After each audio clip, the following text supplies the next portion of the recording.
전반적으로 미국의 기조가 점차적으로 고립주의로 다시 돌아가는 그런 현상이 생겨나는 거예요. 아마 궁극적으로는 그 선벨트 지역으로 생산기지를 다 옮기려고 하는 그런 일환으로 일종의 국토 개발 계획 같은 거가 잡혀 있는 것 같아요.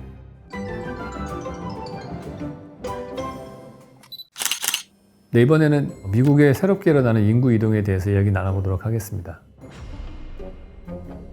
그러니까 미국 같은 경우에는 제 제자들을 보면은 일주일에 이틀 정도를 재택근무를 선택할 수가 있다고 하더라고요. 월요일, 금요일 같은 때. 그게 이제 미국은 그게 되게 많이 활성화되어 있는 것 같아요. 미국 같은 경우는 그러다 보니까 오피스의 공실률이 점점 높아지고 있거든요. 그래서 그거를 어떻게 할 것인가. 문제는 이제 그런 오피스를 소유하고 있던 빌딩 소유주가 있는데 대부분 다 임대료를 오피스로 해서 그 임대료를 받아서 그 빌딩을 구매할 때 은행으로부터 돈을 받은 거를 이자와 원금을 갚는 이런 시스템으로 되어 있었는데 공실률이 높아지니까 돈을 못 받게 되고 그러니까 이자를 못 내고 그래서 이 회사가 망해서 은행으로 넘어가고 뭐 이런 일들이 비일비재하다고 해요. 그럴 때 그걸 해결할 수 있는 방법은 대체적으로 주거로는 바꿀 수 있거든요. 근데 문제는 뭐냐면 오피스 빌딩과 주거는 건물의 두께가 다릅니다.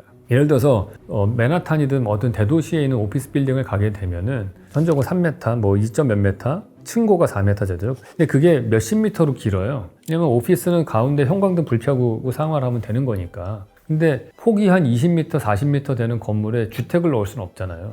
창가 쪽에 있는 방 4m 빼고 나면 가운데 몇십 미터가 다 햇빛이 안 들어오고 통풍이 안 되는 거다 보니까 이거를 모든 건물을 다 주거로 바꿀 수는 없는 거예요. 큰 건물일수록 더 어렵죠. 그래서 이제 이런 것들이 어떤 식으로 해결될지 지금 현재 막막한 상태인 거예요.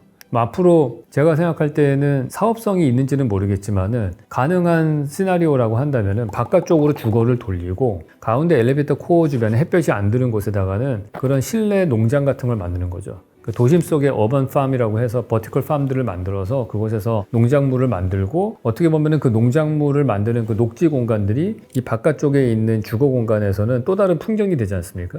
그래서 그런 가치가 높은 어떠한 시설을 만들 수는 있겠죠. 그런 리모델링을 하려면 돈이 엄청나게 들어가야 되는 거예요. 그런 돈을 또 새로 투자할 돈은 없고 그래서 현재로서는 되게 과도기로 그게 문제가 좀 되고 있는 상태다 이렇게 볼 수 있을 것 같아요. 우리나라는 아직까지는 공실률이 미국만큼 심하지는 않은데 그 이유가 제가 볼 때는 문화적인 차이가 있는 것 같아요. 미국은 개인주의가 강한 그런 풍토잖아요. 그러니까 나는 내가 내 일을 집에서 혼자 그냥 해도 된다. 그리고 그 집단에서도 그걸 용인을 하는 거예요. 저 사람 개인으로 일을 하는 거니까. 우리나라에서는 이 회사라고 하는 거가 젊은 세대는 좀 덜하겠지만은 전반적인 우리는 이 농경사회, 이 벼농사를 짓던 데니까 관계를 중요하게 생각하는 집단 노동이 많았던 그런 문화예요. 그래서 회식도 많잖아요. 밥도 같이 먹어야 되고 했던 것도 옛날 문화가 그렇죠. 그래서 회사라고 하는 게 혼자서 자기 업무만 하는 것이 아니고 주변 사람들에게 관계도 되게 중요한 그러한 사회적인 분위기가 있습니다.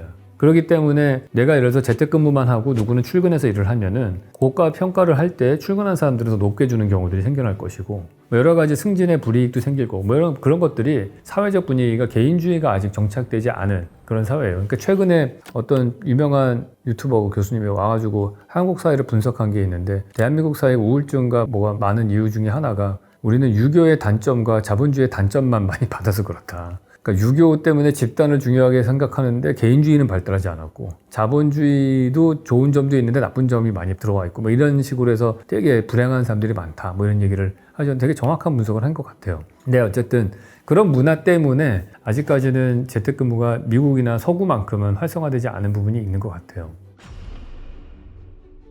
최근 들어서 흥미로운 현상 중에 하나가 미국의 많은 IT 기업들이 전통적인 실리콘밸리에서 선벨트라고 해서 아리조나나 텍사스주로 많이 가는 경우들이 생겨나고 있어요. 근데 그런 현상들을 여러 가지로 그 원인을 분석해 볼 수가 있는데 일단 첫 번째는 값싼 임대료 때문인 거죠. 예를 들어서 실리콘밸리에 있는 사람들, 샌프란시스코 주변에 내가 IT 회사를 갖고 있으면은 직원들한테 10만 불의 월급을 주더라도 방세가 너무 비싸가지고 이 사람들이 버는 돈의 거의 절반 가까이를 방세 내다 보면은 끝나는 거예요. 그러니까 내가 쓸 돈이 별로 없는 거죠. 근데 같은 일을 하는데 만약에 회사가 아리조나 피닉스로 이사를 가면은 거기는 땅값과 이런 게 워낙 싸니까 집값이 엄청나게 싼 거예요. 훨씬 넓은 집을 막 수영장도 있는 집 같은 것도 훨씬 싸거든요. 그러니까 내가 월급을 한 6, 7만 불만 줘도 이쪽으로 갔을 때 직원들의 어떤 라이프 퀄리티가 훨씬 좋아지는 현상이 생기는 거죠. 그러니까 회사 입장에서는 그쪽으로 옮겼을 때 세금 혜택도 있고 넓은 땅도 확보가 되고 뭐 기타 등등 해서 옮기는 경우가 많다고 해요.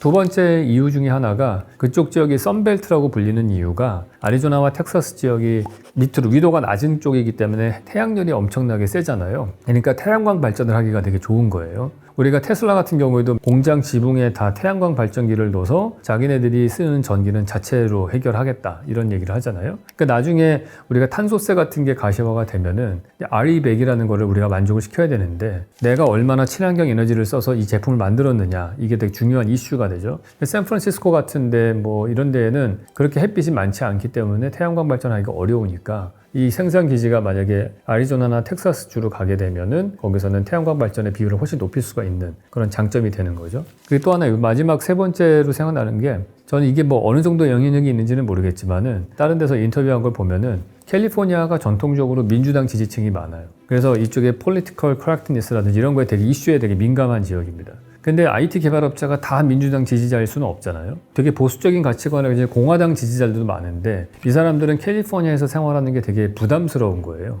자기 자녀들이 교육받는 것들도 그렇고 인생의 가치관이랑 안 맞는 것들이 많은 거죠. 그러다 보니까 이 사람들이 스트레스를 많이 받는 사람들이 있는데 텍사스는 이제 공화당 지지층이 많은 곳이니까 그쪽으로 옮기는 거를 선호하는 사람들도 있다고 해요. 그래서 이쪽 캘리포니아 지역에서 회사를 옮기는 경우도 있다. 그렇게 들었습니다.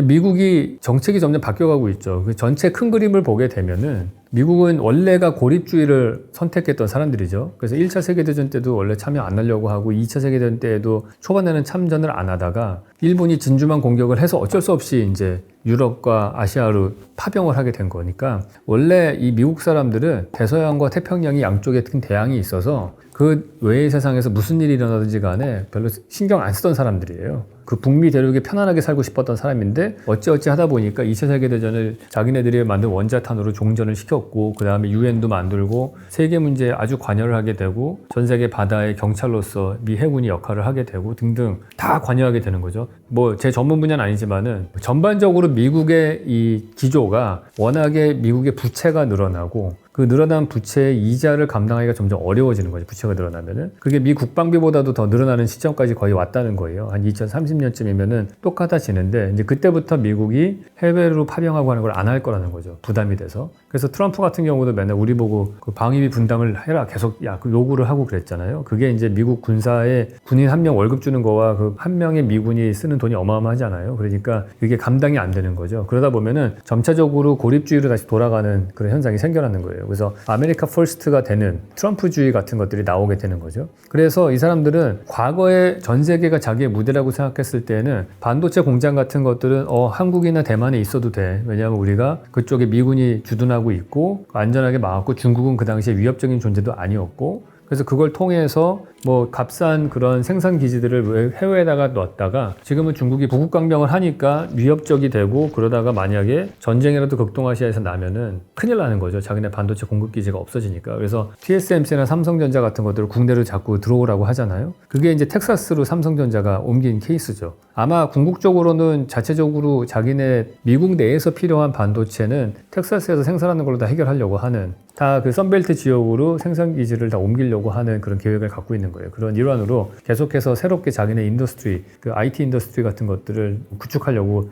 일종의 국토 개발 계획 같은 거가 잡혀 있는 것 같아요. 근데 미국은 이제 부러운 것 중에 하나는 그런 것 같아요. 땅이 워낙 넓다 보니까 50몇 개 스테이트로 나눠져 있잖아요. 그러니까 주마다 세금 정책이 다르고 결국엔 다른 나라처럼 되어 있거든요. 경제가 발전을 하려면은 원칙적인 게 뭐가 있냐면 도시화가 돼야 되거든요. 도시화가 된다는 얘기는 인구 이동이 생긴다는 얘기예요. 인구가 이동을 하면 뭐가 필요해요? 집도 필요하고 여러 가지 사업적 인프라가 필요하지 않습니까? 그걸 통해서 경제를 활성화시키는 거예요. 근데 일반적으로 우리나라 같이 국토가 좁은 데에서는 지방에 있다가 서울로 이사를 해가지고 여기서 농업인구에서 엄청나게 90% 넘는 도시화 인구 비율을 가지게 됐죠. 그렇게 되는 그 과중에서 아파트도 짓고 지하철도 뚫고 하면서 산업이 활성화가 된 거예요. 이게 이제 어느 정도 완성이 되고 나면 그 다음에 이동이 없는 상태가 되는데 미국은 동부에서 도시를 건축하고 그 다음에 기찻길 뚫리고 서부에 가가지고 또 인구 이동이 생겼죠. 거기서 도시를 건축하면서 또 경제 활성화를 이루고 이게 다 완성이 되니까 이번엔 남쪽으로 간 거예요. 선벨트 지역으로. 그 남쪽으로 또 인구 이동이 생기면서 여기서 또 산업 활성화가 생기는 거죠. 이게 돌아가면서 계속해서 빈 땅을 찾아서 이동을 하면서 또 도시화를 이루어내고 그걸로 산업을 활성화시키고 경제를 부흥시키는 그게 가능한 거다 이렇게 보여져요. 그래서 그 넓은 땅과 다른 기후대를 가지고 있는 다양한 기후대를 가지고 있는 국가만이 가지는 되게 일종의 장점이라고 할 수 있겠죠. 저는 그럴 수 있을 거라고 봐요. 그러니까 왜 디트로이트가 왜 그 당시에 자동차 중심이 됐느냐? 그 역사를 보시면은 1910년대쯤인가 그 포드 자동차가 만들어지잖아요.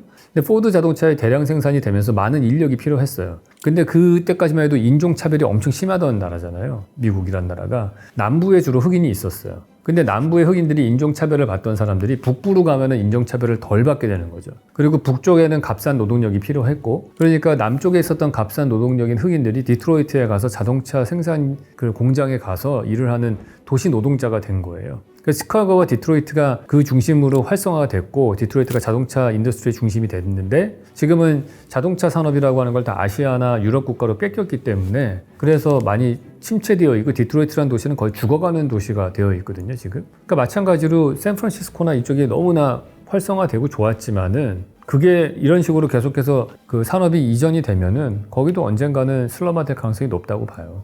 슬럼화가 되면은 그게 또 다른 기회는 되거든요. 그러니까 소호가 슬럼화가 됐다가 다시 예술가들이 가서 살면서 또 다른 도시 활성화를 만들었잖아요. 그런 것처럼 한번 샌프란시스코 같은 데도 확 집가가 떨어진 다음에 다시 또 젊은 친구들이 가서 그곳에 새로운 어떤 문화와 산업을 만들 수 있겠죠. 그게 한 사이클이 돌아가야 되는데 이제 그때 결정적인 역할을 하는 게 저는 날씨인 것 같아요. 제가 볼 때는 디트로이트는 참 그런 면에서 날씨가 되게 일단 되게 안 좋고 뭐 겨울철에 엄청 춥고 그러거든요. 그래서 옷 안 쓰는 집들 부수는 계획도 막 하고 그래서 도시를 좀 정화시키려고 노력을 하는데 현재로서는 잘 안 되는 것 같더라고요. 샌프란시스코, 캘리포니아도 충분히 저는 안 될 수도 있다. 물론 근데 이제 날씨가 워낙 좋으니까 그거가 마지막까지 어떻게 보면 디트로이트만큼의 그런 슬럼화가 안 될 가능성은 있을 수도 있겠죠. 네, 그러면 오늘 이 시간에는 미국의 인구 이동에 대해서 이야기 나눠봤습니다. 다음 시간에 또 뵙도록 하겠습니다.